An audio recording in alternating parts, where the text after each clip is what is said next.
교회의 3대 원칙이라고 또 3대 원리라고 제가 늘 생각하는 것이 바로 예수 그리스도의 이 DNA, Divine Encounter, 그리고 Nurturing Fellowship, 또 커뮤니티를 만드는, 그리고 Active Mission.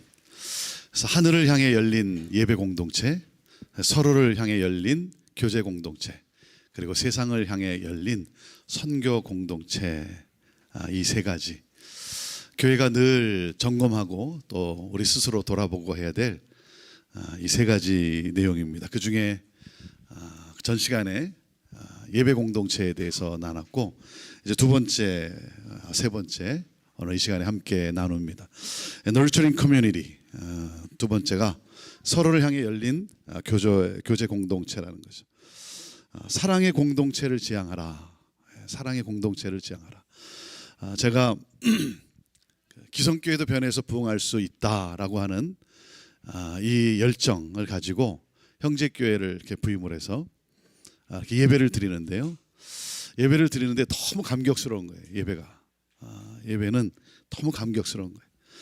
웃음이 있고 또 울음이 있는, 연세 드신 분들임에도 불구하고 정말 너무 감격이 있는 거예요.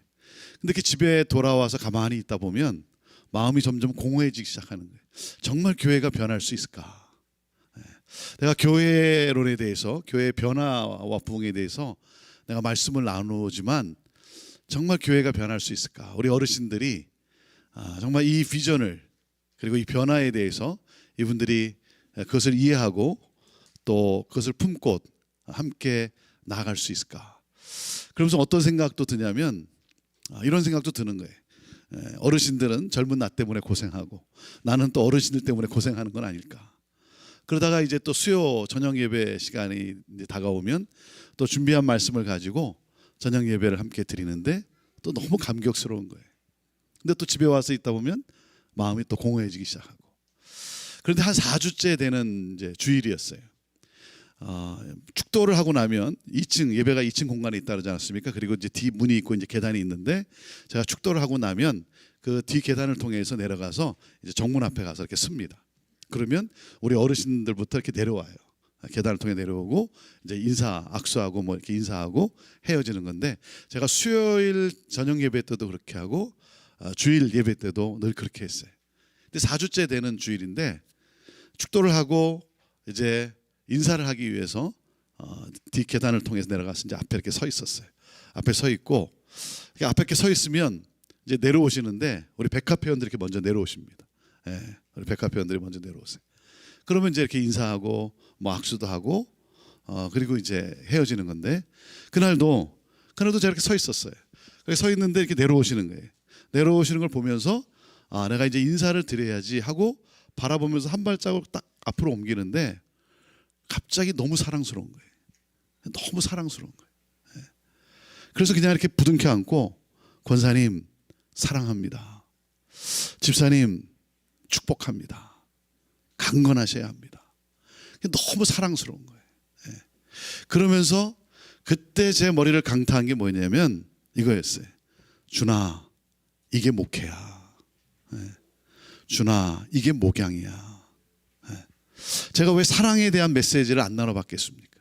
근데 하나님께서 그 현장 속에서 제 자신을 다시 한번 일깨워 주는데, 준아, 이게 목회야. 사랑하고 사랑받고, 이게 목회야. 그러면서 그때 제가 깨달은 것이 뭐였냐면, 변화라고 하는 것은, 제가 변화를 외치는데 변화라고 하는 것은 loving process라는 게 loving process. 사랑의 관계에 의해서, 사랑의 힘에 의해서 변화가 일어난다는 거예요. 여러분, 목적이 우리를 이끌어가는 것이 아니라 사랑의 힘이 목적을 향해 가게 한다는 거예요. 사랑하고 사랑받고, 사랑의 공동체라는 거죠. 사랑의 공동체. 저희 백합회원들은요, 제 열렬한 팬입니다. 제 열렬한 팬이에요. 어느 정도 열렬한 팬이냐면, 제가 찬양을 하다가 손을 들면요, 일제히 손을 들어요. 일제히 손을 들어요. 제 열렬한 팬이에요. 그래서 제가 가끔 설교하다가도 누님, 뭐 형님, 뭐 이렇게 표현하기도 합니다. 정말 참 얼마나 귀하냐면 제가 예배 순서 가운데 이제 경배와 찬양도 이렇게 넣어서 부른다 그러지 않았습니까? 우리 어르신들이 어떻게 경배와 찬양을 뭐 제대로 따라 부를 수 있겠습니까? 그렇잖아요. 때로는 막 엇박자로 나가는데. 그리고 그 경배와 찬양을 부르면서 무슨 은혜가 되겠어요? 우리 어르신들은요, 지금까지 지내온 것 주의 크신 은혜라, 이거 불러야 마음이 찡하고 은혜가 되는 분들이에요.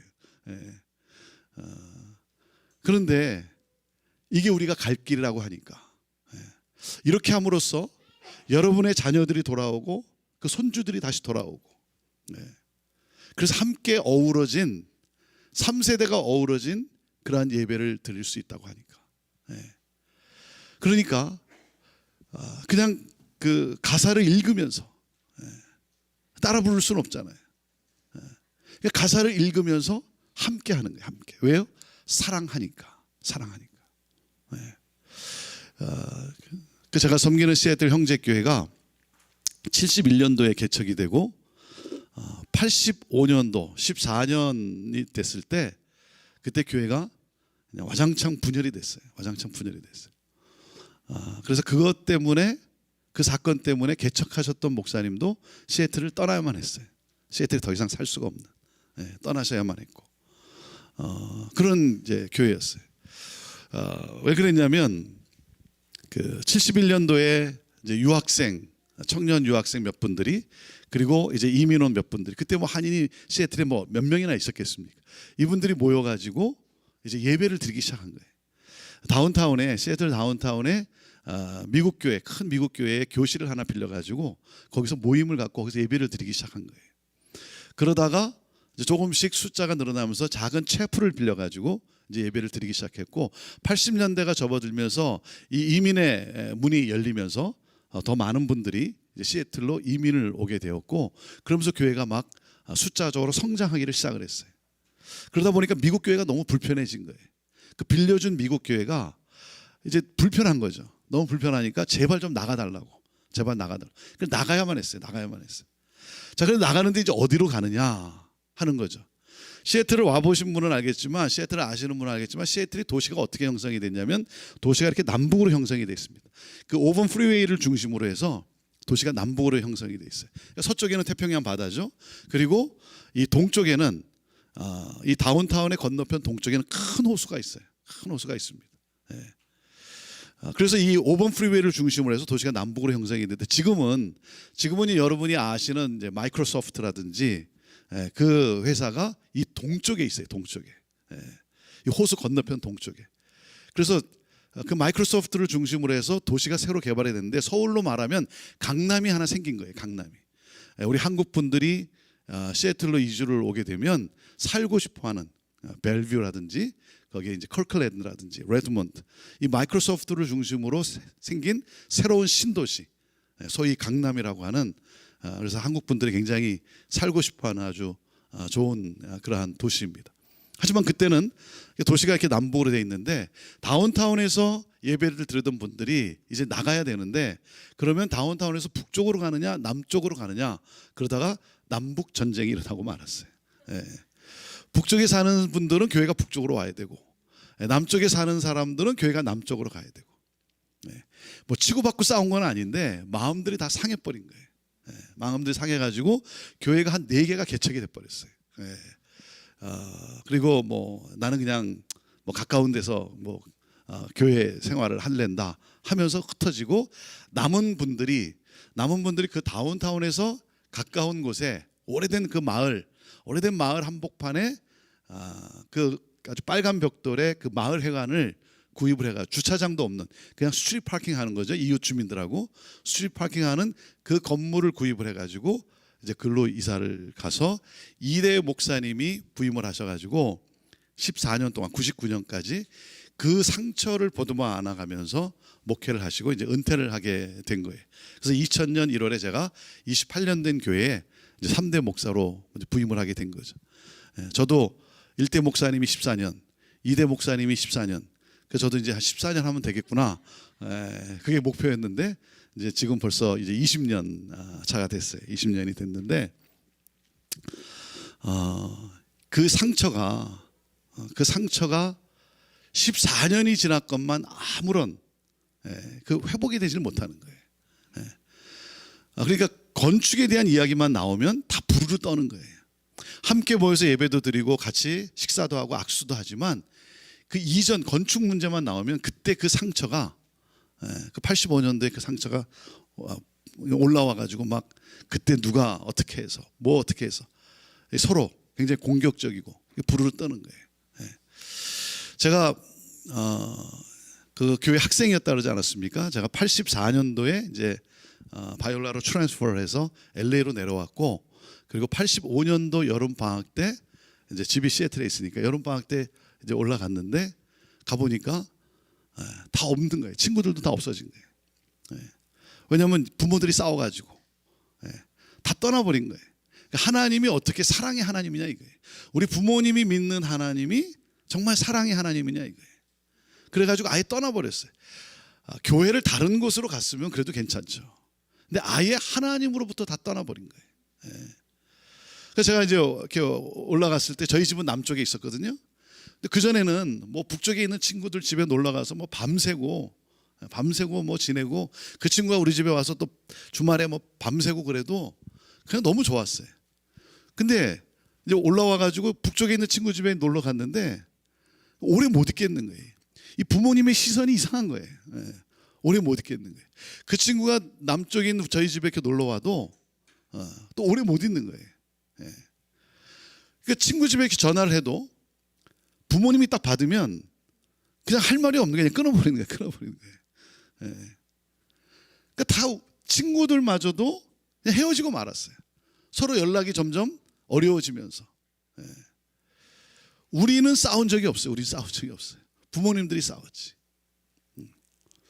여러분, 우리가 정말 기도해야 되고 교회가 정말 회복돼야 되는 게 뭐냐면 이거예요. 1세대 부모 세대의 회개 없이는 다음 세대의 부흥은 없어요. 우리 한양교회에 정말 우리 1세대 부모 세대 회개 없이는 다음 세대의 부흥은 없다는 거예요. 정말 하나님 앞에 우리 부모 세대의 그 회개, 그리고 그 다음 세대를 향한 정말 그 뜨거운 사랑을 쏟아부을 수 있는 그러한 우리 1세대 부모 세대가 돼야 되는 것이죠. 제가 형제교회를 이렇게 부임하고 나니까 얼마 안 있어 북쪽에 있는 권사님이 전화가 왔어요. 너무 중요한 일이래요. 목사님 빨리 만나야 된대요. 급하게 만나야 된대요. 너무 중요한 일이고 급하게 만나야 된다. 그래서 제가 이제 운전하고 가긴 갈 텐데 궁금하잖아요. 뭔지는 그래도 대강 알고 좀 가서 만나야 될 거 아니에요. 그래서 전화로 뭔데요? 잠깐 좀 설명을 해주시면 안 되겠습니까? 전화로 설명이 안 되네요. 설명이. 그래서 운전하고 갔어요. 갔더니 그 권사님이 뭐라 그러냐면, 목사님 교회는 북쪽으로 와야 합니다. 그런 거예요. 제가 북쪽에 있는 권사님을 만났다는 소식을 들었는지 남쪽에 있는 집사님이 전화가 왔어요. 너무 중요해. 빨리 만나야 되는데 제가 운전하고 왔어요. 그분이 뭐라 그랬겠어요? 목사님 교회는 남쪽으로 와야 됩니다. 14년 전에 그 상처가 14년이 지났건만 교회가 서로 하나가 돼서 복음을 들고 나가기도 참 그런데 그 상처에 발목이 잡혀가지고 아무 일도 일어나지 않는 그러한 교회였어요. 제가 부임을 해가지고 보니까 그 부임하기 7년 전에 건축위원회가 구성이 됐더라고요. 왜냐하면 주차장도 없고 그 마을 한복판이고 어떻게 더 이상 이게 뭐 거기서 이렇게 팽창할 수도 없고 확장할 수도 없고 하기 때문에 다시 이사를 가야 된다 하는 결론과 함께 7년 전에 건축위원회가 구성이 됐어요. 그런데 7년 동안에 아무 일도 일어나지 않는 거예요. 왜냐하면 어디 북쪽에 좋은 땅이 났다 그러면 남쪽이 반대해서 안 되는 거예요. 그러다가 90년대가 넘어서면서부터 이제 동쪽이 생겼다 그러지 않았습니까? 동쪽에 뭔가 좋은 게 났다 그러면 남북이 합세해서 반대해서 안 돼요. 이 사람이요, 목적을 위해서는 원수와도 손을 잡더라고요. 그러니까 남쪽에 뭔가 좋은 게 났다 그러면 동북이 합세해서 반대해서 안 돼요. 이 사람이 그렇더라고요. 자기가 원하는 것을 이루기 위해서는 또 원수하고 손을 잡더라고요. 그렇게 미워하다가도 그러니까 아무 일도 일어나지 않는 그러한 교회의 그러한 모습이었어요. 그런데 그 상처가 치유되고 회복될 수 있었던 것은 바로 사랑의 능력이라는 거예요. 사랑의 능력. 그 주님의 사랑의 능력. 사랑하고 사랑받고. 그래서 제가 교회에 부임을 해서 그러한 상황 속에서 회개를 선포를 했어요. 회개를 선포했어요. 우리 정말 회개합시다. 여러분의 자녀들은 어디 있고 여러분의 자녀의 자녀들은 손주들은 다 어디 있습니까? 뭐 장로님들 자녀들도 한 명도 없고 그냥 다 떠나버린 거예요. 그냥 아예 하나님으로부터 떠난 거예요. 그러니까 다 장성을 했고 그래서 손주들도 있지만 없는 거예요. 그 교회 형제 교회는 없는 거예요. 그래서 여러분의 자녀와 여러분의 손주들은 어디 있습니까? 우리 정말 회개하며 기도합시다. 그냥 뭐 회개합니다 이게 아니고 정말 가슴을 치고 하나님 앞에 통곡하며 하나님 앞에 회개합시다. 그러면서 회개하면서 무엇을 놓고 기도하냐면 교회를 이제 그 건물을 새로 뭐 구입을 하든지 이제 뭐 땅을 사서 건물을 짓는데 내게서 가까운 곳이 아니라 다른 사람이 쉽게 찾아갈 수 있는 곳에 교회가 세워지도록 그렇게 기도합시다. 다른 사람이 쉽게, 왜냐하면 다 교회가 자기 집 뒷마당으로 와야 되거든요. 자기 집 뒷마당. 근데 다른 사람이 쉽게 찾아갈 수 있는 곳에 교회가 세워질 수 있도록 기도합시다. 그리고 기도를 하기 시작하는데요. 우리 성도님들이요, 회개를 하기 시작했는데 정말 통곡하면서 하나님 우리 죄악 용서해 주시고 우리 자녀들 우리 죄 때문에 하나님으로부터 떠났는데 돌아올 수 있도록 눈물로 기도하기 시작. 이렇게 기도를 하기 시작하니까요, 점점 어떻게 됩니까? 용서할 수 있는 힘이 주어지기 시작합니다. 이 기도의 능력이죠. 그 사람을 용서할 수 있는 그 어떤 힘이 주어지기 시작합니다. 그리고 한 걸음 더 나아가서 용서해서 뭡니까? 사랑으로 품을 수 있는, 끌어안을 수 있는 힘이 주어지기 시작합니다. 그러면서 하나됨을 이루는 가운데 하나님이 땅을 보여주시는데, 하나님이 땅을 허락해 주시는데 그 있던 장소에서 차로 40분 떨어진 곳이에요. 차로 40분 떨어진 곳. 여러분, 차로 40분 떨어진 곳에 뭐 땅을 구입한다는 게 쉬운 얘기겠습니까? 우리 좀 넓은 데로 가자. 넓은 데로. 넓은 데라는 게 어디 있겠어요? 좀 외곽 아니겠어요? 남은 땅이라는 게 뭐 외곽 아니겠습니까? 넓은 데로 갑시다 하면서 그 땅을 구입을 하는데요, 우리 성도님들이 뭐라 그러는 줄 아세요? 다 자기 집 뒷마당으로 교회가 와야 됐다고 했던 사람들이 뭐라 그러냐면 이러는 거예요.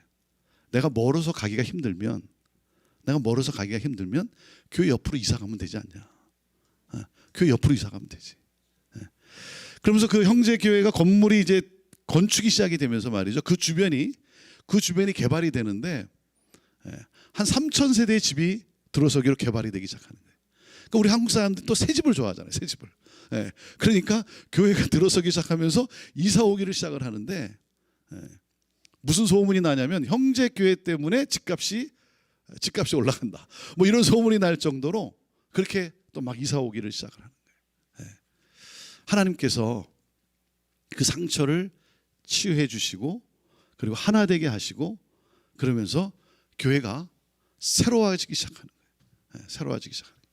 근데 여러분, 그게 바로 사랑의 힘이라는 거죠. 사랑의 힘. 사랑하고 사랑받고.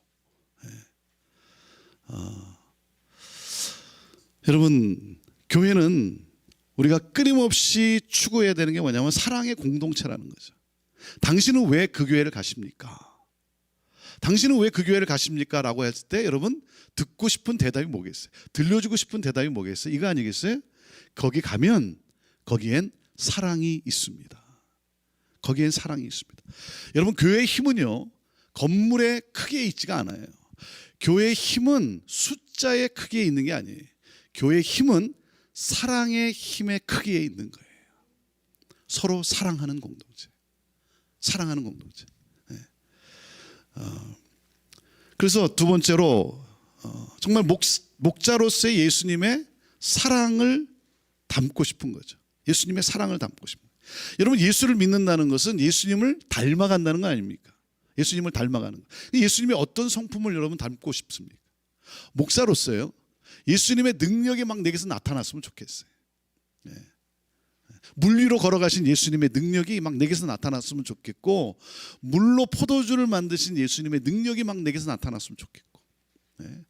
목사로서 막 능력이 나타났으면 얼마나 좋을까. 네. 오병이어의 기적이 나타나고, 병든 자에게 기도할 때마다 병든 자가 나음을 얻고, 네. 그 능력이 내게서 나타났으면 너무나 좋겠어요. 그런데요, 제가 정말 담고 싶은 것이 뭐냐면 이거예요.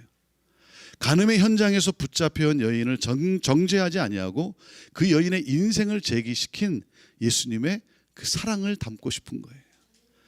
다 떠날 제자들이지만, 다 등을 돌리고 떠날 제자들이지만, 그 제자들의 발을 붙잡고, 지금은 도망가는 제자들의 발걸음이지만 먼 훗날 복음 들고 산을 넘을 제자들의 그 발을 바라보시면서 그 발을 붙잡고 그 발을 씻어주시는 그 예수님의 그 사랑과 그 섬김, 그 사랑을 담고 싶은 거예요.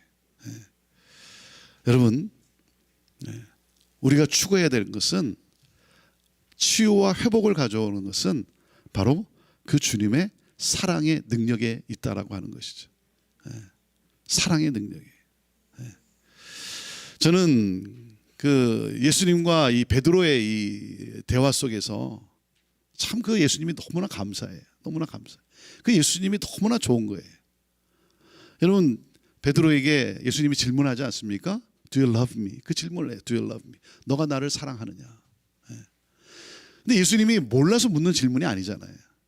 베드로가 예수님을 사랑하는지 안 하는지 몰라서 그 답을 얻고 싶어서 묻는 질문이 아니잖아요. 아니, 예수님이 하나님이신데 어떻게 모르겠어요. 예수님은 아세요. 베드로가 예수님을 사랑한다는 사실을 예수님은 알고 있어요. 몰라서 묻는 질문도 아니고요. 베드로가 3번을 부인했으니까 너도 한번 맛 좀 봐라. 그래서 여러분, 그래서 3번 묻는 질문이냐 이거예요. 예? 얌마, 너 정말 나 사랑해? 너 한번 대답해봐. 너 나 사랑해? 한번 대답해봐. 그런 상처난 곳에 소금을 끼얹는 그런 시니컬한 질문이냐 이거예요. 여러분, 그런 질문이 무슨 회복을 가져오겠습니까? 예수님이 몰라서 묻는 질문도 아니고요. 시니컬한 그러한, 너가 3번 너가 부정했으니까 너도 한번 맛 좀 봐라 라고 하는, 그 마음을 아프게 하는 그런 질문도 아니고, Do you love me? 이 질문에는요, 중요한 전제가 있어요. 전제가 예수님의 고백이 담겨져 있다는 거죠. 그게 뭐겠습니까? I do love you. 난 널 사랑하고 있어. 이 예수님의 마음이 베드로의 그 마음을 두드리고 있는 것이죠. 여러분, 엄마 아빠가 어린 아이한테 너 엄마 아빠 사랑하니? 너 엄마 아빠 사랑해? 할 때 여러분 꼭 사랑한다는 대답을 듣고 싶어서 여러분 묻습니까? 그렇지 않아요. 그 질문할 때 부모의 심정이 뭐예요? No matter what, 너가 똑똑하건 똑똑하지 않건 간에, 너가 건강하건 건강하지 않건 간에 넌 내 아들이야, 넌 내 딸이야, 난 널 사랑해 라고 하는 이 부모의 마음이 쏟아지는 것이죠. 그러니까 베드로가 뭐라고 대답을 합니까? 주님 아시죠? 그러잖아요. 주님 아시죠? 그럼 베드로야, 알지. 너가 나 사랑하는 거 내가 알고 있어. 그리고 베드로야, 난 널 사랑해. 난 한 번도 너를 떠난 적이 없어.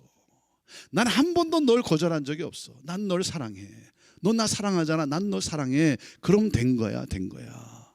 일어나, 일어나. 다시 시작하면 돼. 다시 시작하면 돼. 너 그렇게 한번 실패했다고, 실수했다고 너 이렇게 주저앉아 있니? 일어나, 일어나. 다시 시작하면 돼. 그 주님의 사랑이 베드로의 마음을 두드리고, 그 사랑의 능력이 베드로 안에 있었던 그 주님이 주셨던 그 하나님의 꿈, 내 양을 먹이라라고 하는 사람 낚는 어부에 대한 꿈을 다시 불태우게 하지 않습니까? 그래서 그 사랑으로 일어났던 베드로가 먼 훗날 40년 뒤에 베드로전서 4장에 이런 고백을 하잖아요. 만물의 마지막에 가까웠으니 정신을 차리고 깨어 근신하여 기도하라. 그리고 뭐라 그래요? 무엇보다도 열심히 사랑할지니 사랑은 뭐예요? 허다한 죄를 덮느니라. 덮어주는 사랑이라는 거예요. 덮어주는 사랑. 왜 몰라요? 알죠. 알죠. 근데 뭐예요? 덮어주는 사랑. 네. 네. 그러니까 예수님이 참 멋있어요. 탁 베드로한테 나타나셔가지고 그 다음에 뭐예요? 밥 먹자 그러잖아요. 밥 먹자. 조반을 차려놓고 밥 먹자. 저는 그런 예수님이 너무 좋은 거예요. 너무 좋은 거예요. 그리고 예수님이 묻는 질문이 과거 시제가 아닌 게 너무 감사해요. 현재 시제. 너 그때 나 사랑했었니? 이렇게 물으면 할 말이 없잖아요. 근데 너 나 사랑하니? 할 말이 있잖아요. 주님, 내가 주님을 사랑합니다. 과거로 물었으면 할 말이 없죠. 근데 너가 나 사랑하니? 그리고 그 사랑하니? Do you love me? 이렇게 묻는 예수님이 너무 좋은 거예요. 보통 같으면 어떻게 합니까? 우리 같으면 난 너 사랑해. 근데 너 왜 그때 그랬니? 이렇게 묻잖아요. 예수님은 토를 달지 않았어요. 너 그때 왜 그랬었냐? 이렇게 묻질 않았어요. 그냥 너 나 사랑하냐? 난 널 사랑하고 있어. 그 주님의 마음이 쏟아지는. 여러분 결국은 뭡니까? 사랑의 힘이라는 거죠. 사랑의 능력. 그래서 공동체가 추구해야 될 것은 세 번째 공동체가 추구해야 될 것은 하나됨이라는 거죠. 하나됨. 세상을 떠나시는 예수님께서 기도하실 때 요한복음 17장에도 어떤 기도를 하십니까? 저희로 하나가 돼요. 저희로 하나가 돼요. 아버지 저희로 하나가 되어 세상으로 아버지께서 나를 보내신 것을 믿게 하옵소서. 그 하나됨이라는 거죠. 제가 한 번은 이렇게 식사를 우리 교우들하고 같이 이렇게 앉아서 식사를 하는데 거기 이제 뭐 장로님도 계시고 이렇게 식사를 하는데요. 별로 이렇게 늘 말씀이 별로 없는 장로님 한 분 계세요. 좀 무뚝뚝하기도 하시지만 하여튼 이게 좀 이렇게 말씀이 없는 장로님이신데 식사를 하면서 이렇게 막 대화를 하는데 갑자기 장로님이 목사님 감사합니다 그래요. 근데 이게 지금 이게 뭐가 안 맞아요 지금. 이게 뭐 이렇게 대화를 하는데 갑자기 목사님 감사합니다. 그래서 이게 뭐가 안 맞아요. 그래서 제가 물어봤어요. 장로님 뭐가 감사한데요? 그랬더니 그 장로님이 뭐라 그러냐면 목사님 부목사님들과 사이좋게 지내서 감사합니다. 그러는 거예요. 그 오래전에 참 아마 담임 목사와 이 부목사 간의 어떤 갈등의 구조 속에서 굉장히 어떤 어려움을 겪었던 그러한 일이 있었던 것 같아요. 그냥 뜬금없이 이렇게 대화하는 가운데 목사님 부교육자들과 사이좋게 지내서 감사합니다. 제가요 하나님의 음성으로 들었어요. 하나님의 음성으로. 내가 내 평생 내가 목회를 할 때 어떻게 해야 되는가? 내가 무엇을 놓치지 말아야 되는가? 제가 하나님의 음성으로 들었어요.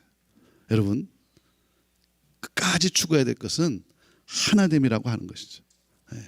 결국 남는 게 뭡니까? 결국 남는 거는 관계예요. 관계. 하나님과의 관계 그리고 서로와의 관계라고 하는 것이죠. 제가 우리 교육자를 청명할 때도 교육자를 뽑을 때도 제가 가장 먼저 보는 것이 관계를 잘할 수 있는가. 뭐 탁월한 어떤 재능이 있고 어떤 능력이 있으면 굉장히 참 좋지만 그보다 더 중요한 것은 관계를 잘할 수 있는가. 왜냐하면 아무리 능력이 있고 아무리 탁월해도 관계를 잘 할 수 없으면 그러면 결국은 뭡니까? 팀워크가 하나됨의 팀워크가 그 문화가 일어날 수가 없는 것이죠. 자, 그래서 네 번째 팀워크를 이루라는 거예요. 팀워크를 이루라. 팀워크입니다. 팀워크. 여러분 기업이 성장하고 성공하는 것은요 어떤 훌륭한 제품 때문이 아니에요. 어떤 훌륭한 제품 때문에 기업이 성장하고 성공하는 게 아닙니다. 여러분 교회가 성장하고 부흥하는 것은요 어떤 프로그램 때문이 아니에요. 어떤 프로그램 때문이 아니에요. 자, 그렇다고 해서 프로그램 때문이 아니기 때문에 뭐 프로그램을 안 하느냐? 그렇진 않죠. 그러니까 뭐 프로그램을 뭐 하지 말아야 된다. 그것처럼 어리석은 말이 없어요. 어떤 프로그램이든지 어떤 사역이든지 하게 돼 있죠. 자, 기업이 성장할 수 있는 것은 이거예요. 어떤 훌륭한 상품을 내놓아서가 아니라 이겁니다. 훌륭한 상품을 내놓을 수 있는 팀워크가 있기 때문에 그래요. 이 하나됨의 능력이 있기 때문에 그래요. 교회가 성장하고 부흥하는 것은 프로그램 때문이 아니라 이겁니다. 어떤 프로그램이든 해낼 수 있는 팀워크가 있어서 그런 거예요. 이 하나됨의 능력이 있어서 그런 거예요. 그게 뭐냐면 동역의 관계라고 하는 거죠. 동역의 관계.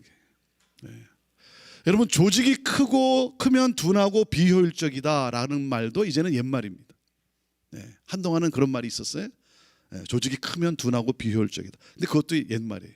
여러분, 조직이 커도 팀워크가 단단한 조직의 시너지 파워는요, 상상을 초월합니다. 상상을 초월해요. 여러분, 빙산의 일각이라는 말을 알지 않습니까? 아이스버그, 빙산의 일각. 그 물 위에 떠 있는 그 빙산의 그 한 부분 한 10%만 눈에 보인다는 거죠. 그리고 눈에 보이지 않는 그것을 받치고 있는 90%가 물 밑에 있다는 거 아닙니까? 그 물 밑에 90%가 받치고 있기 때문에 그 10%가 떠 있을 수 있는 것이고 나타난다는 것이죠. 여러분, 그 이 빙산의 일각인데, 그래서 빙산의 일각이라는데 결국 뭡니까? 교회도 마찬가지인 거예요. 사람들의 눈앞에 보이는 것은 10%밖에 안 되고 그 10%를 바치고 있는 눈에 보이지 않는 90%가 있기 때문에 여러분, 이것이 움직이는 것이죠. 그러니까 우리가 기억해야 될 것은 뭡니까? 어떠한 일도요, 중요한 일도 한 사람에 의해서 이루어지는 것은 아무것도 없어요. 능력 있는 사람 뒤에는 항상 다른 능력을 가진 그 사람이 가지고 있지 않는 그것을 받쳐줄 수 있는 다른 능력을 가진 사람들이 있기 때문이라고 하는 사실이에요. 그래서 여러분, 동역의 관계를 잊으면 안 되는 거예요. 마치 내가 뭘 잘해서, 결코 그렇지 않죠. 내가 그렇게 할 수 있었는 것은 나를 받쳐주는 동역자들이 있기 때문에 그런 거예요. 이 사실을 잊으면 안 되는 거예요. 그러니까 여러분, 감사하는 마음을 잊어서는 안 되는 거예요. 동역자들에 대한 감사하는 마음. 이것이 여러분, 하나됨을 이루어가는 것이죠. 하나됨을 이루어가는 거예요. 제가 좋아하는 말이 있는데요, 그 좋아하는 말이 뭐냐면 이 말이에요. 사공이 많으면 배가 어디로 간다고요? 산으로 간다라는 말이 있어요. 제가 이 말을 좋아합니다. 사공이 많으면 배가 산으로 간다. 그게 무슨 말입니까?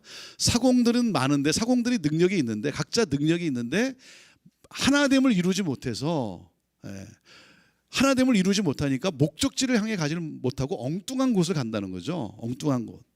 그 엉뚱한 곳의 극치를 산으로 표현한 거죠. 배가 어떻게 산으로 갑니까? 그렇죠? 그러니까 아무리 사공이 많아도 하나를 되지 못하면 엉뚱한 곳, 배가 산으로 갈 수밖에 없다. 그런데 제가 이 말을 굉장히 좋아해요. 제가 왜 이 말을 좋아하느냐면 사공이 많아서 하나가 돼서 배가 산으로 가는 기적을 보여줘야죠. 여러분, 교회가 기적 공동체 아닙니까? 교회는 하나님의 기적 공동체. 사공이 하나가 돼서 여러분, 배가 산으로 가는 여러분, 이 기적을 세상에, 하나님은 기적의 하나님이시라는 사실을 보여줘야 되는 거 아니겠습니까? 여러분, 하나됨의 능력이라는 거예요. 하나됨의 능력. 그러니까 끊임없이 우리가 살아가면서 우리가 추구해야 될 것은 여러분, 하나됨을 이루어가는 거예요. 여러분, 아무리 손해를 봐도 여러분, 사람을 잃지 않기 위해서 노력을 하십시오. 사람을 잃지 않는 거예요. 내가 손해를 보더라도 여러분, 하나됨을 어떻게든지, 관계라고 하는 것이죠. 하나됨을 이루어가는 것, 하나됨을 추구하는 것, 이것이 바로 여러분, 교회 공동체고, 우리가 사역을 하건 우리가 신앙생활을 하건 여러분, 우리가 놓치지 말아야 되는 중요한 원리라고 하는 것이죠. 하나님은 사랑의 하나님이시고, 하나님이 원하시는 것은 삼위일체의 하나님, 삼위일체의 하나님, 하나됨을 그토록 원하시는 하나님. 모든 능력은 여러분, 하나됨에 의해서 일어난다는 것이죠. 사도행전의 역사도 보면요, 뭡니까? 사도행전의 역사도 보면 2장에도 보면요, 서로 마음을 같이하여 함께 힘썼다. 이 하나됨의 능력이라고 하는 것이죠. 그래서 정말 서로를 향해 열린 교제 공동체, 거기에 가면 사랑이 있습니다 하는 사랑의 공동체를 추구하는 거예요. 자, 그 다음에 이제 세 번째가 이제 A, DNA 가운데 A, 액티브 미션, 서로를 향해 열린 선교 공동체라는 거죠. 서로를 향해 열린 선교 공동체. 여러분, 내가 이 세상에 존재하는 목적이 뭡니까? 내가 이 세상에 존재하는 목적, 우리 교회 공동체가, 우리 공동체가 존재하는 목적, 우리 미주 장신대 이 공동체가 존재하는 목적도 뭐예요? 그것은 뭡니까? 그것은 바로 나를 통해, 우리를 통해 모든 민족이 주께 돌아와서 주를 경배하게 되는 것, 이거 아니겠어요? 우리를 통해 모든 민족이 주께로 돌아와 주를, 하나님을 영화롭게 하는 것이죠. 그래서 구약의 하박국 선지자는 그것을 이렇게 표현하지 않았습니까? 마치 물이 바다를 덮음같이, 마치 물이 바다를 덮음같이 여호와의 영광을 인정하는, 온 세상이 여호와의 영광을 인정하는 그날이 곧 오게 되기를 원합니다. 이게 기도잖아요. 그래서 요한계시록에 보면 모든 나라와 민족과 백성과 언어가 그 누구도 셀 수 없는 수많은 무리들이, 그 누구도 카운트할 수 없는 그 수많은 무리들이 하나님 앞에 나와 큰 소리로 온 힘을 다해, 뭐예요? 구원은 오직 보좌에 앉으신 하나님과 어린 양께 있습니다라고 그 구원의 하나님을 경배하는 것. 여러분, 이것이 바로 우리가 이 세상에 존재하는 목적이라고 하는 것이죠. 자, 그렇기 때문에 제가 교회에 대한 패러다임 시프트, 바로 에클레시아라는 것은 바로 그 주는 그리스도시요 살아계신 하나님의 아들임을 믿는 그 믿음의, 그 믿음을 가진 사람, 그 회중, 그 공동체라 그러지 않았습니까? 또 한 가지 패러다임 시프트가 필요한 것은 바로 정체성에 대한 이 사고의 전환이 필요하다는 거예요. 정체성, 나의 정체성이 뭔가? 나의 정체성이 뭡니까? 나는 선교사라고 하는 거예요. 나는 선교사라고 하는 거. 여러분, 교회는 선교적 공동체예요. 선교적 공동체. 교회의 DNA는 선교입니다. 교회의 DNA는 선교예요. 교회는 하나님으로부터 세상으로 파송받은 선교 공동체죠. 그러니까 선교라고 하는 것은 교회의 여러 사역들 중에 하나가 아니라, 해도 되고 안 해도 되는 것이 아니라 바로 교회의 본질이라는 것이죠. 자, 그러면 교회로 부름을 받은 나는 누구겠어요? 교회로 부름을 받은 나는 선교사로 보냄을 받은 사람이라고 하는 것이죠. 예수님께서 이 세상을 살리기 위해서 하나님으로부터 파송받아 이 세상에 오신 것처럼 우리 또한 누굽니까? 이 세상을 살리기 위해 예수님으로부터 파송받은 선교사라고 하는, 보냄을 받은 선교사라고 하는 사실이죠. 저는 이 패러다임 시프트가 이 시대에 일어나야 될 개혁이라고 저는 생각을 해요. 왜냐하면 우리는 선교에 대해서요, 내 안에, 우리 교회 안에, 공동체 안에 굳어진 고정관념이 있어요. 여러분, 선교 그러면 어떻게 이해를 하십니까? 선교 그러면 대부분의 성도들이 이해하는 선교 개념은 해외 선교예요. 해외 선교. 왜냐하면 우리가 선교를 말할 때 우리가 선교의 대사명이라고, 우리의 대사명이라고 일컫는 마태복음 28장 18절에서 20절 말씀을 주로 나눠요. 주로 나눕니다.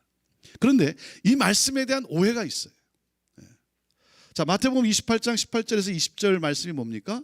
예수께서 나와 말씀하여 이르시되 하늘과 땅의 모든 권세를 내게 주셨으니 그러므로 너희는 가서 모든 민족을 제자로 삼아 아버지와 아들과 성령의 이름으로 세례를 베풀고 내가 너에게 분부한 모든 것을 가르쳐 지키게 하라. 자, 이 말씀에서 우리는 무엇을 강조해 왔습니까? 선교를 이야기할 때마다 우리는 무엇을 강조해 왔어요? 가라는 단어를 강조해 왔어요. go, 가라고 하는 단어를. 왜냐하면 교회가 너무 선교를 안 하니까. 선교적 공동체가 어느 순간부터 너무 선교를 안 하니까 이 선교에 대해서 강조할 때마다, 이 말씀을 가지고 이야기할 때마다 어디에 강조했냐면 가라고 하는 이 단어에 강조를 했어요. 그러니까 이 단어가 교회가 선교 운동을 일으킨 데는 결정적인 기여를 했어요. 선교 운동을 일으키는 데는 결정적인 기여를 했어요. 하지만 여러분, 우리가 아는 대로 이 말씀에서 마태가 강조한 것이 뭐였어요? 무엇을 강조했습니까? 제자 삼으라는 거죠. 제자 삼으라.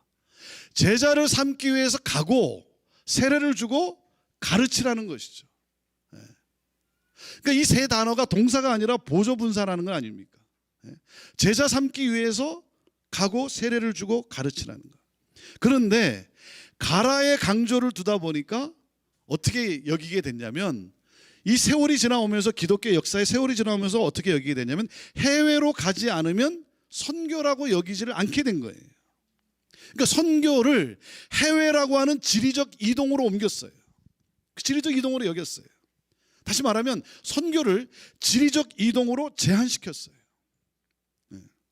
여러분, 선교는 지리적 경계와 상관없이 제자를 삼기 위해 행하는 모든 사역을 포괄하는 거예요. 그러니까 지리적에서 뭡니까? 다시 복음을 받아들여야 하는 사람으로 이동을 해야 되는 거예요. 그래서 선교는요, 오히려 지리적으로 제한이 없어요. 그게 선교예요. 지리적으로 제한이 없어요. 그리고 오늘날 우리가 이 시대에 알고 있는 것처럼 뭡니까? 이제는 세계가 내 이웃으로 다 다가왔잖아요. 내 커뮤니티 안으로 들어왔잖아요. 그렇죠? 제가 목회를 하면서 안타까울 때가 언제냐면 우리 성도님들이 단기 선교 나갈 때예요. 단기 선교 나갈 때. 우리 성도님들이 단기 선교를 나가면요, 해외로 단기 선교를 나가면 정말 선교사로 살아요. 그 한 열흘에서 한 보름 되는 그 시간을 정말 선교사로 살아요. 가서 불편한데도 불평하지 않고, 잠자리가 뭐 힘든데도, 그리고 음식도 잘 맞지 않은데도, 그래도 생전 먹어보지 않은 것도, 먹기 힘든 것도 막 내놓으면 또 뭐 맛있다 그러고 먹고 말이죠. 그리고 뭡니까? 있는 거 다 주고 와요.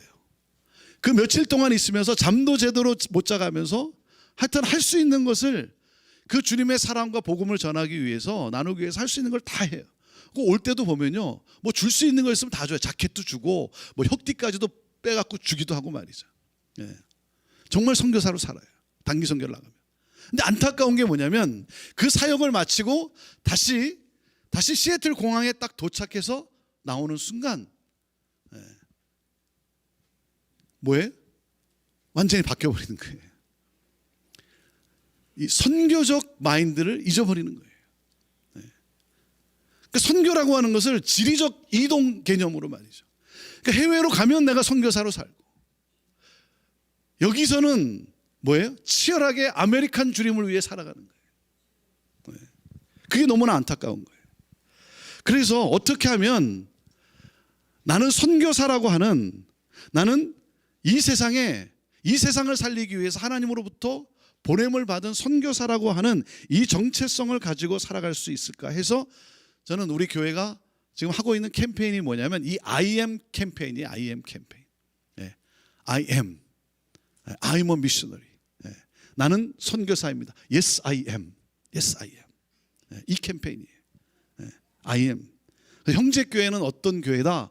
누가 물어보면 제가 이렇게 대답하라고 가르쳐요. 형제교회는 I am 교회입니다. I am 교회입니다. 나는 선교사다. 나는 선교사다라고 그렇게 고백하고 그렇게 자각하고 살아가는 삶. 근데 여러분, 사실요, 우리 많은 평신도들이, 우리 많은 성도들이 사실 선교사로서 선교적 삶을 살아가고 있어요.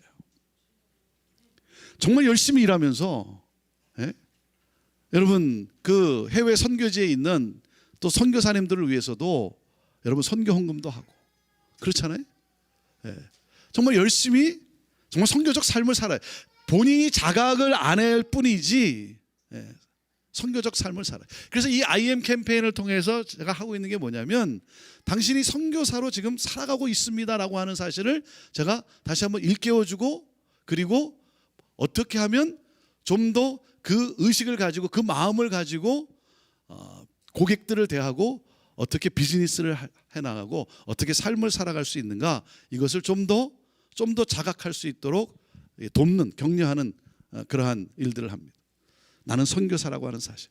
자, 여러분, 하나님 부르셔서 해외로, 다른 나라로, 다른 민족으로 들어가는 분들, 파송받아 나가는 분들, 그분들 여러분 계속 복음이 땅끝까지 증거되기 위해서 계속 파송을 해야죠.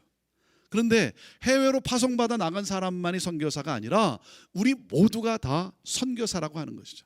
나는 오늘 여기 있으면, 나는 오늘 이곳에서 나는 선교사로 나는 살아가는 그러한 선교사라고 하는 사실이죠. 여러분, 선교사는 어떻게 삽니까? 선교사는요, 여러분, 마이너리티로 살아가지 않습니다. 선교사는요, 그 나라의 주인으로 살아가요. 선교사는요, 마이너리티로 어떻게 하면 내가 이 나라로부터 도움을 받을 수 있을까, 정부로부터 뭘 내가 얻어낼 수 있을까, 선교사는 그렇게 살아가지 않아요. 어떻게 하면 내가 이 세상을, 이 나라를 축복할 수 있을까? 그래서 없는 가운데서도 어떻게 하면 내가 좀 나눌 수 있을까? 베풀 수 있을까? 주인의식을 가지고 살아갑니다. 그게 선교사인 거죠. 그 선교사의 이 I am, 내가 선교사라고 하는 정의는 간단한 거죠. 선교사의 정의가 뭐겠습니까? 하나님을 사랑하고 이웃을 사랑하는 삶을 사는 사람 아니겠습니까? 그러니까 이웃, 일상생활 속에서 만나는 사람들, 그들이 누구든 간에 그들을 사랑하는 사람. 내 이웃이 누구든 간에, 그렇죠? 내 이웃으로 들어온 그 사람들, 일상생활 속에서 그 사람들이 어떤 민족이건 어떤 종족이건 어떤 삶을 살아가는 사람들이건 간에 그 사람들을 사랑하는 사람. 그래서 IM으로서 살아가는 우리가 꼭 기억해야 되는 원리는 성육신의 원리라고 하는 것이죠. 성육신의 원리, 인카네이션이라는 거죠. 그들의 모습 속으로, 그들의 모양 속으로 들어가는. 저는 교회가 살 수 있는 길, 이 시대에 교회가 다시 교회로서의 그 복음의 능력을 발휘할 수 있는 것은 우리 성도들이 나는 선교사라고 하는 이 자각, 이 자각. 여러분, 내가 선교사라 그러면 여러분 다릅니다. 눈빛이 달라지고요, 고객을 대하는 자세가 달라지고요. 어떻게 해서 내가 저 사람한테서 돈을 뜯어낼까? 고객이 들어올 때 돈으로 보지 않아요. 어떻게 하면 내가 저 사람을 축복할 수 있을까? 그렇죠? 우리 비즈니스가 어떻게 하면 축복의 통로가 될 수 있을까? 이 사고의 전환이 오는 것이죠. 생각의 변화가 일어나지 않는 한 여러분 어떤 일도 어떤 선한 일이 일어날 수가 없다라고 하는 사실이죠. 자, 그렇기 때문에 IM으로서 중요한 것은 유연함이라는 거예요. 유연함으로 소통의 길을 열라는 거예요. 유연함으로 소통의 길을 열라. 그 고린도전서 9장 19절에 보면 사도 바울이 이렇게 말씀을 합니다. 내가 모든 사람에게서 자유로우나 스스로 모든 사람에게 종이 된 것은 더 많은 사람을 얻고자 함이라 그래요. 자기가 자유롭지만 그러나 오히려 종이 되는 것을 택했다는 거죠. 왜요? 더 많은 사람을 얻고자 함이라. 그렇기 때문에 여러분 세상과 접속이 이루어져야 된다는 거죠. 오늘날 우리 교회는 이 세상과 접속이 이루어져야 된다. 이 커넥티비티. 여러분 세 가지 단어를 저는 여러분들이 늘 이렇게 좀 생각을 많이 했으면 좋겠어요. 자, 이 시대 어떤 기업이건 어떤 단체건 여러분 살아남는 그리고 역동적으로 갈 수 있는 그 기업들을 보면 이 세 가지예요. 세 가지. 첫째가 뭐냐면 커넥티비티. 연결성이라는 거죠. 그다음에 두 번째가 플렉서빌리티. 유연성이에요. 그리고 셋째가 모빌리티입니다. 기동성이에요.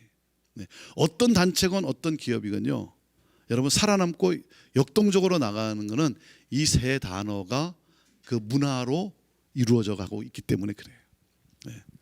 자, 교회로서 세상과 접속이 이루어진다. 우리 그리스도인은 세상과 구별된 삶을 살도록 부름을 받았지 세상과 단절된 삶을 살도록 부름받은 것이 아니라는 거죠. 그러니까 세상과 접속이 되어야 되는 거예요. 그리고 두 번째는 복음의 유연성이 아니라 전략의 유연성이라는 거예요. 전략의 유연성. 사도 바울이 내가 자유지만 모든 사람에게 종이 된 것은 더 많은 사람을 얻고자 함이라. 고린도전서 19장 19절에 그렇게 말씀을 하고 난 다음에 이 내용이 무슨 말인지 그 무슨 뜻인지를 20절부터 22절에 풀어서 설명을 합니다. 그래서 뭐라 그럽니까? 유대인에게는 유대인처럼, 율법이 있는 사람에게는 율법이 있는 사람처럼, 율법이 없는 사람에게는 율법이 없는 사람처럼, 약한 자에게는 약한 자처럼. 근데 상당히 오해받을 만한 이야기를 하고 있는 거죠. 줏대 없는 사람 같이. 이 사람 뭐 간교한 사람 아닌가? 간에 붙었다 쓸개에 붙었다 하는 그런 기회주의자 아닌가라고 오해를 살 만한 말을 하는데, 여러분 바울은 그 정도 수준이 아니죠. 복음을 전하는 방법에 대한 이 바울의 유연성이에요. 복음의 유연성이 아니라 방법의 유연성이죠. 복음이 다른 문화 속으로 들어갈 때 그 문화의 옷을 입어야 되는 거죠. 그러니까 본질까지 변화되는 세속화가 아니라 그들에게 맞는 방법으로 모양이 변해서 그들과 동화되어서 뭡니까? 복음의 역사를 일으키는 거죠. 그것을 토착화라고 말을 하죠. 토착화. 그러니까 바울은 토착화의 천재예요. 복음의 본질에 굳게 서서 내가 만나는 사람, 상대하는 사람의 그 형편과 처지에 따라 나 자신을 유연하게 융통성 있게 변화해서 그들과 하나가 되고, 그래서 그들에게 복음을 증거함으로써 구원받게 하는 역사. 여러분, 복음에는 변함이 없어요. 하지만 방법에 있어서는 유연성이 있는 사람. 그래서 뭡니까? 유대인도 얻고 이방인도 얻고 약한 자도 얻고 부한 자도 얻는 이 구원의 역사.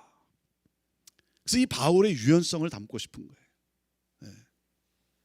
여러분, 딱딱하고 강한 것이 이기지 않고 부드러운 것이 이깁니다. 네. 딱딱하고 강한 것이 오래 가는 것이 아니라 부드러운 것이 오래 가요. 여러분 이빨을 보세요. 이빨 얼마나 딱딱합니까? 그런데요, 여러분 나이가 들면 여러분 다 빠지고 없어져요. 그런데 혓바닥은 그대로 남아 있잖아요. 네. 네. 부드러운 것이 오래 간다니까요. 네. 여러분 가위바위보를 하면 여러분 바위가 이길 것 같지만 보자기가 이기잖아요. 보자기가. 네. 유연한 것이 이기는 거예요. 건물을 여러분 지을 때도 뭡니까? 건물을 지을 때도 기반을 여러분 이렇게 흔들리게 하잖아요. 흔들리게. 유연성이라는 거죠. 네. 그러니까 여러분 어떤 외골수, 외통수 이런 사람이 아니라 유연성이 있는 사람. 네. 그 유연함의 목적이 뭡니까? 더 많은 사람을 구원하기 위함이라는 거예요. 사도 바울이 왜 유연하냐면 더 많은 사람을 구원하기 위해서. 그러니까 바울이 중요하게 여긴 것은요, 사람이에요. 사람. 문화와 규례가 중요한 것이 아니라 사람. 율법이 있는 사람이냐 율법이 없는 사람이냐가 아니라 사람이라는 거예요. 사람. 네. 그래서 복음의 진리에 굳게 서서 방법은 유연할 수 있는 이 flexibility. 네. 이것이 중요하다는 것이죠. 네. 자, 그런 가운데 우리가 여러분 목회를 하는 데 있어서 우리가 끊임없이 선포해야 되는 것은 킹덤 주림이라는 거예요. 킹덤 주림. 하나님 나라. 자, 우리는요 부흥을 위해 존재합니다. 예. 우리는 부흥을 위해 존재. 리바이벌이죠. 우리가 이 땅에 생존하기 위해서, 서바이벌하기 위해서 우리가 이곳에 와 있는 것이 아니라 우리는 뭐죠? 리바이벌이에요. 리바이벌. 부흥을 위해서 우리는 이 나라와 민족을 살리기 위해서 하나님이 우리를 이곳에 보내신 것이죠. 여러분, 우리는 빌어먹기 위해서 이곳에 온 것이 아니고, 예. 이 나라와 민족을 살리기 위해서, 이 땅을 살리기 위해서 보냄을 받은 사람들이라는 것이죠. 그러니까 우리는 부흥을 위해 존재한다는 사실을 잃어서는 안 되는 거예요. 자, 그리고 뭡니까? 우리는 하나님 나라의 꿈이라는 거죠. 킹덤 주림을 위해 존재한다는 거죠. 킹덤 주림이에요. 이민을 사는 대부분의 사람들이 상당히 폐쇄적입니다. 예. 이민을 사는 사람들은 대부분이 폐쇄적이에요. 왜 그렇습니까? 왜 그러냐면 여러분, 우리가 태평양을 건너올 때 가져온 꿈이 뭐예요? 가지고 온 꿈이 뭐예요? 거의 대부분 똑같아요. 모두가 다 이 꿈을 가지고 와가지고 그게 뭐죠? 아메리칸 드림이에요. 아메리칸 드림을 가지고 우리는 왔어요. 아메리칸 드림이라는 게 뭡니까? 잘 먹고 잘 사는 거죠. 잘 먹고 잘 사는 거. 네. 그러니까 이 아메리칸 드림으로 말미암아 끊임없이 움켜쥐는 데만 우리는 관심이 있는 거예요. 움켜쥐는 데만 열심히 있는 거예요. 내가 좀 더 가져야 되고, 내가 좀 더 잘 살아야 된다는 이 생각에 베푸는 삶이 아니라 움켜쥐는 데만 우리는 관심이 있는. 그래서 폐쇄적이라는 거예요. 여러분, 우리가 아메리칸 주림을 가지고 이 땅에 왔지만 우리가 하나님을 만나고 나면, 하나님을 인격적으로 만나면 우리가 깨닫는 것이 뭡니까? 우리 안에 하나님이 심겨놓은 꿈이 있다는 거죠. 그게 뭐예요? 킹덤 주림이라는 거죠. 킹덤 주림. 하나님 나라, 하나님의 통치가 있는 그 나라를 세워가는 것. 이 킹덤 주림이라는 거죠. 이스라엘 백성들이 출애굽을 하고 광야에서 40년을 보내요. 가나안 땅, 새로운 땅, 하나님의 약속의 땅으로 들어가질 못하고 거기서 40년을 보내요. 여러분, 40년 동안 하나님이 하신 작업이 뭐겠어요? 가나안 땅을 들어가질 못하고 그 광야에 있어야만 되는 이스라엘 백성들 40년 동안 하나님이 했던 게 뭡니까? 그들이 가지고 있었던 게 뭐예요? 그 습성이 뭡니까? 거지 멘탈리티잖아요. 이 노예 멘탈리티. 이 제거 작업이 제거 작업. 왜? 새 나라의 하나님의 약속의 땅에서는 이 멘탈리티를 가지고, 노예 멘탈리티를 가지고 하나님 나라의 삶을 살아갈 수가 없기 때문에. 그러니까 우리가 가져야 되는 건 뭡니까? 우리가 하나님을 인격적으로 만나면 우리 안에 우리가 가져야 되는 것은 뭐냐면 축복 멘탈리티라는 거죠. 축복 멘탈리티. 킹덤 주림. 하나님 나라의 꿈을 가지고 여러분 축복의 통로로 살아가는 거. 복의 근원이 될지라. 그래서 여러분 하나님이 창세기도 보면 아브라함을 부르시면서 하나님이 뭐라고 말씀합니까? 너는 고향 본토 친척 아비 집을 떠나라 그러죠. 본토 친척 아비 집을 떠나라 그래요. 그러면서 뭐라고 말씀하냐면 내가 너로 큰 민족을 이루고 내가 너의 이름을 창대케 하고 내가 너를 복되게 하겠다 그랬어요. 복의 근원이 되게 하겠다 그랬어요. 그러면서 하나님이 12장 3절에 하나님이 약속을 하시죠. 약속을 해요. 무슨 약속입니까? 너로 말미암아 모든 민족이 복을 얻게 될 것이다. 이 약속을 하세요. 자 보세요. 우리가 하나님을 만나고 나서는 우리가 이런 고백을 하지 않습니까? 우리 인간의 언어로 내가 주를 위해 내 삶을 드리겠습니다. 내가 주의 일을 열심히 하겠습니다. 우리가 이렇게 헌신을 고백을 해요. 그런데 사실은요, 우리가 하는 게 아니죠. 하나님이 하세요. 우리가 하는 게 아니고 하나님이 하세요. 하나님이 뭐라 그랬어요? 내가 너로 큰 민족을 이룰 것이고 내가 너의 이름을 창대케 할 것이고 내가 너를 복의 근원이 되게 하시겠다 그랬어요. 하나님이 하시겠다 그랬어요. 내가 할 일은 뭡니까? 본토 친척 아비집을 떠나는 거죠. 본토 친척 아비집이라는 게 뭐예요? 내 익숙한 삶이라는 거예요. 익숙한 삶. 나 중심의 삶. 내 편안한 나 중심의 삶. 나라고 하는 이 울타리에 갇혀져 있는 나 중심의 삶. 이 나 중심의 삶에 안주하지 말고 떠나라는 거예요. 떠나라. 여러분 안주하지 마십시오. 왜냐하면 안주하면 술이 따라 나오고 망하게 되어 있어요. 그러니까 안주하면 안 돼. 안주하면 안 돼.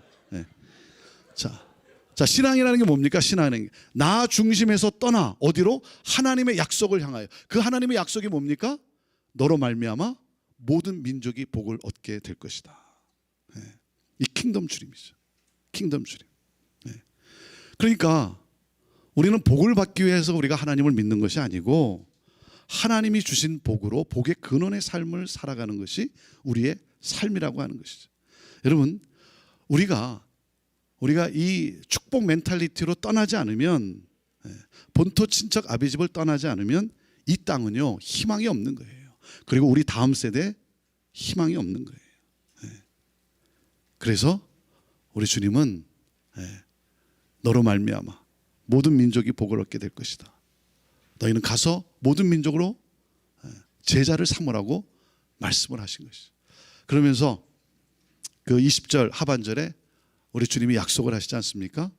볼지어다 내가 세상 끝날까지 너희와 함께 있으리라 하시니라. 왜 이 말씀을 하셨습니까? 왜냐하면 그 길이 쉽지 않기 때문이라는 거죠. 그 길이 쉽지 않기 때문에. 왜? 사탄이 가만히 있지 않기 때문에. 사탄은 교회가 세워지고 복음이 땅 끝까지 증거되는 것을 막아야 하기 때문에 어떻게 해서든 사탄은 교회를 이길 수 없다는 사실을 알아요. 이길 수 없다는 사실을 알지만 어떻게든 그래도 무너뜨리기 위해서 온갖 방법과 협박과 핍박을 동원해서 어떻게든 무너뜨려 보려고 애쓰는 것이 사탄 아니겠습니까? 그런데 우리 주님이 세상 끝날까지 내가 너희와 함께 있으리라 약속을 하셨어요. 하늘과 땅의 모든 권세를 가지신 예수님께서 그 길이 쉽지 않기 때문에 약속을 하신 거예요. 여러분 우리가 목회의 길을 걸어가는 것도 이게 쉽지 않지 않습니까? 여러분 목회를 하다가 보면 사역을 하다 보면 생각지도 않게 사람들로부터 내가 오해를 살 때가 있고 또 어려움을 당할 때도 있고 그럴 때마다 여러분 그것 때문에 하나님을 사랑하는 것을 여러분 포기하지 마십시오. 많은 경우 사람들로부터 상처를 받으면서 주의 일을 포기를 해요. 안 하면 그만이지. 내가 안 하고 말지. 내가 뭐 이런 말 들어가면서 내가 이런 사역을 해야 되나? 내가 이렇게 뭐 이런 조롱 멸시를 오해를 받아가면서 내가 굳이 뭐 이 사역을 해야 되나? 여러분 사탄한테 지는 거죠. 지는 거예요. 여러분 세상의 뭐 때문에 아니고 세상이 그 어떤 것이 내가 하나님을 사랑해서 하나님의 그 은혜에 반응해서 사역하는 것을 여러분 멈추게 하도록 여러분 포기하면 안 되는 것이죠. 네. 여러분 하나님은 우리를 이 땅을 살리기 위해서 나라와 민족과 열방을 살리기 위해서 우리를 보내셨어요. 우리를 부르시고 보내신 거예요. 그래서 세상을 향해 열린 여러분 선교 공동체, 이것이 바로 교회의 DNA 본질 중에 하나라고 하는 사실이죠. 네. 하늘을 향해 열려있고 예배 공동체, 서로를 향해 열려있는 하나됨을 이루어가는 사랑의 공동체인 교제 공동체, 그리고 세상을 향해 열려있는 선교 공동체, 이것이 바로 교회의 DNA이고 우리 공동체의 DNA이고, 네. 저는 여러분들이 함께 정말 이 DNA를 가지고 여러분 끊임없이 하나님을 예배하는 예배자로서의 그 삶과 그리고 끊임없이 하나됨을 이루어가는 그러한 교제 공동체, 그 공동체를, 그 교회를 이루어가고, 그리고 함께 이 복음을 땅끝까지 증거하겠습니다 라고 하는, 세상 끝날까지 나와 함께 하시겠다라고 하는 주님의 약속, 그 주님을 여러분 느끼면서 체험하면서 그 길을 끝까지 걸어갈 수 있게 되기를 바라요. 제가 이런 생각을 해봤어요. 내가 주님을 만나면, 이 다음에 주님을 만나면 내가 어떻게 행동을 할까, 그런 생각을 해봤어요. 주님을 만나면요, 주님을 만나는 순간 주님을 붙잡고 막 울 것 같아요. 주님을 붙잡고 막 울 것 같아요. 그럴 때 주님이 이렇게 말씀하실 것 같아요. 너 그때 정말 잘 참았어. 너 그때 정말 잘 참았어. 너 그때 힘들었던 건 내가 알아. 그런데 너 정말 잘 참았어. 너 그때 정말 잘 견뎠어. 내가 너 눈물 흘린 거 알아. 그러면서 주님이 내 눈물을 닦아주시고 내 손을 붙잡고 이렇게 세우시고 나와 함께 가자. 영원한 하나님 나라에 그 삶을 향해 나와 함께 가자. 이렇게 말씀해 주시지 않겠는가. 여러분, 고난이 없는 목회가 어디 있겠습니까? 그렇죠? 고난이 없는 길이 어디 있겠어요? 그런데 고난이 있지만 고난을 고난으로 여기지 않고 주님이 주신 사명이기 때문에, 가장 영광스러운 사명이기 때문에, 이 땅에서 살아갈 사람의 가장 영광스러운 삶, 모든 나라와 민족과 백성과 언어가 그 누구도 셀 수 없는 수많은 무리들이 하나님 앞에 나와서 큰 소리로 온 힘을 다해 구원은 오직 보좌에 앉으신 하나님과 어린 양께 있습니다라고 그 모든 민족이 하나님을, 구원의 하나님을 경배하게 되는 역사, 이 일을 위해 저와 여러분이 여러분 부름을 받은, 택함을 받은 이 땅에 살아갈 가장 영광스러운 삶이에요. 고난은 있지만, 어려움은 있지만, 여러분 주님을 만나는 순간 잘했다. 너 그때 정말 잘했어. 너 그리고 너의 그 눈물과 너의 헌신과 너의 노력을 내가 안다. 충성된 종아. 이 음성을 듣는 그러한 우리 모두가 되기를 간절히 사모합니다. 이 시간 우리 함께 같이 찬양하고 함께 기도하기를 원합니다. 여러분, 교회에 대한 사고의 전환. 오늘날 이 시대에 교회는 출석하는 것이 아니고, 교회는 왔다 갔다 하는 것이 아니고, 바로 내가 교회라고 하는 사실, 우리 공동체가 교회라고 하는 사실. 그래서 교회만 다니는 것이 아니라 교회가 되는 교회인 그러한 삶, 그리고 나는 이 세상을 살리기 위해 보냄을 받은 I'm a missionary. 나는 선교사라고 하는 이 자각, 내가 있는 곳이 선교지라고 하는, 하나님이 다른 곳으로 보내면 그곳이 내 선교지고, 하나님이 오늘 나를 여기에 살게 하셨으면 여기가 바로 내 선교지라는 사실, 이 자각과 함께 하나님이 주신 이 사명, 가장 영광스러운 사명에 우리가 정말 감사하며 찬양하며 우리가 그 주님을 노래하면서 우리를 통해 온 민족이 돌아와 주를 경배하게 되는 역사, 이 놀라운 이 꿈을 가지고 함께 찬양하며 힘있게 나아가는 그런 우리 모두가 되기를 원합니다. 교회여 일어나라, 주께서 부르시니 두려움과 실패 내려놓고 교회여 일어나라. 우린 세상의 빛, 하나님의 편지, 주의 교회를 통해, 저와 여러분을 통해, 우리 공동체를 통해, 또 특별히 또 미주 장신대로 공동체를 이루게 하신 이 하나님, 이 공동체를 통해 세상이 주를 보리라. 세상이 주를 보리라.